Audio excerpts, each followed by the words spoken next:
Tanggalin muna natin to para mapaliwanag natin maigi itong center and surround.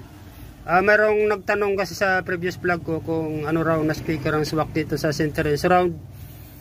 Isa pa napansin ko sa mga customer ko nagpapagawa nitong 5 buto. Wala silang idea dito sa center and surround.